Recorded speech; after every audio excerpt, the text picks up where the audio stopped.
Good morning, friends. I hope you're doing really well. This is Tracy Brown, your somatic nutrition therapist and a tuna eating expert. And I apologize to all my people who are waiting at 10 a.m. Eastern for me to get started. It's actually quite later than that now, unfortunately, because, homeschool called and I had to help with a little bit of a activity. But we're all set now. We're good. And I hope you're having a really great day. So we're going to talk this week about negative body talk. And oftentimes, we weren't born. I'll just put it this way. We are not born hating our bodies. We are not even born with this negative, I feel gross, I feel fat, my body's too big, my legs are this shouldn't be here. That's not natural. It's learned. So I just want to say that number one, and this is a theme for all of this week, that if anybody is struggling with those things, it means that we have been exposed to that as a way of being in relationship with ourselves and not having another option. So in my question for us today, it was, is negative body thoughts just habit, or is there something deeper? And the answer to that question, it's both. It's that we often hear these things, and when we're younger, usually when these things start to get rooted and get developed, it's that we don't know the difference between us being welcome, belonging, good or bad. So it's either your body has to be bad or you're inherently bad. And it's really important to recognize that, wait a minute, these are learned survival responses to an environment that feels kind of hard maybe to belong in.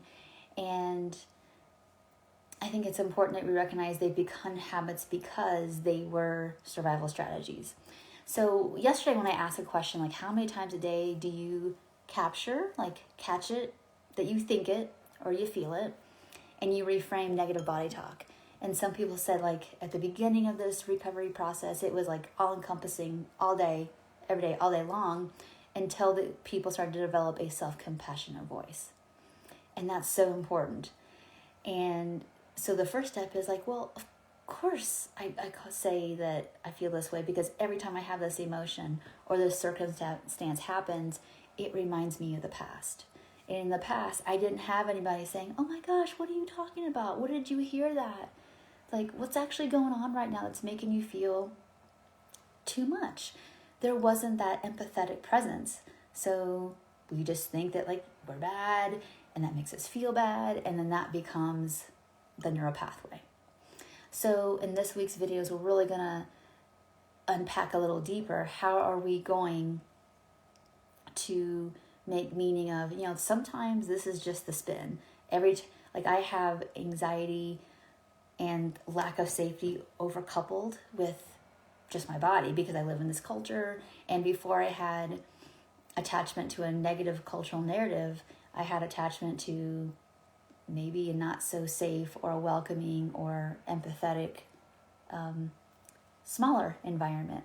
And so recognizing that if that's your neural platform, it's going to take a lot of reframing and compassion and really being willing as much, whatever your window is, of being with those sensations. So a lot of times when we have a lot of spinning, my body's bad, my body's bad, my body's bad, it just is all encompassing. You've got a couple options, which is going to be, there's that negative body talk part of me again. And then you can decide, no, I don't have time for that right now. I've got to get to what I got to do. I'm not going to entertain that. Or it could be, if you have time, it's going to be more wait a minute, I wasn't feeling this way as much 10 minutes ago, 2 hours ago. What's happening inside my system right now that's feeling like a lot? Or what am I noticing in my environment? To start to get some clues that you don't always feel like this, but something has to be attached to it to bring that overcoupling to the surface. Our job is to notice it and to witness it and to understand it. And then you can have choice. Because a lot of people say, well, this is just how it is and how my brain thinks. And it's that's how your brain learned to think as a survival strategy. It doesn't mean it's true. It doesn't mean it has to be true any longer. It could just be something now that I'm orienting to something better around or about. And then some other people mentioned, so I'm just describing a lot of different responses I got to yesterday's message. Now, to the other part of that is, okay, so if it's just kind of a habit I have, then we don't want to basically water that neural pathway. We want to do something different. And what that is, it's going to look like, so if I feel fat means I feel uncomfortable, for example, we want to get to, well, what feels uncomfortable? What emotion or experience or sensation has arisen that I'm translating to the language of food and body? And if I feel fat's actually, I feel happy, mad, sad, or afraid, what's the solution and what does any of those different parts need? So that's the next step of the work. So I have a little invitation for you. If anyone would like to give me one experience, so let's say that you notice that you are body bashing yourself. And again, I'm gonna do a disclaimer here at the end, but if anybody wants to give me an example of body bashing themselves, write out the circumstance, give me a little bit of detail. I'll be happy on maybe Wednesday and Friday's videos to help you learn how to decode and unpack that a little bit, the negative body talk. So my last disclaimer before I hop off is that I understand that we live in, honestly,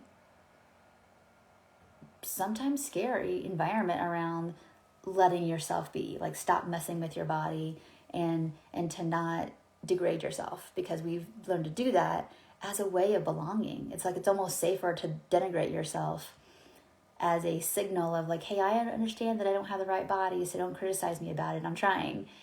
We don't want to do that anymore. But I understand how that would feel safer. I understand that the experience of being in a larger body is different than being in a maybe medium, standard size, and even smaller body. That everybody has different experiences of this recovery process. That it is inherently harder for people in larger bodies. It totally is. And I always disclaim these things in all the hundreds of videos I've done and in my own one-on-one experiences. So I don't ever pretend like this isn't hard, or that what I'm asking for people to consider, like consider giving up dieting, consider just being in and with the body you have and learning how to feel safe inside. I know that's infinitely difficult. And so I don't pretend that, but it's more about how, if you want to, how can we build our capacity and open up our window to feel like we belong here and belong to our, belong inside and like who we belong to and with. If we can reach for that kind of connection as the goal, more so than trying to connect and attach through trying to be some smaller version of ourselves.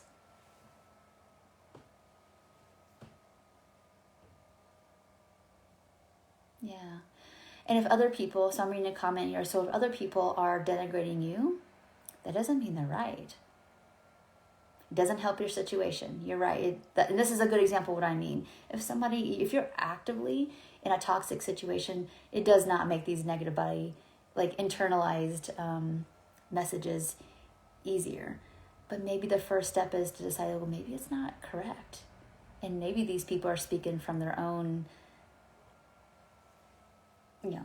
negative experiences and obviously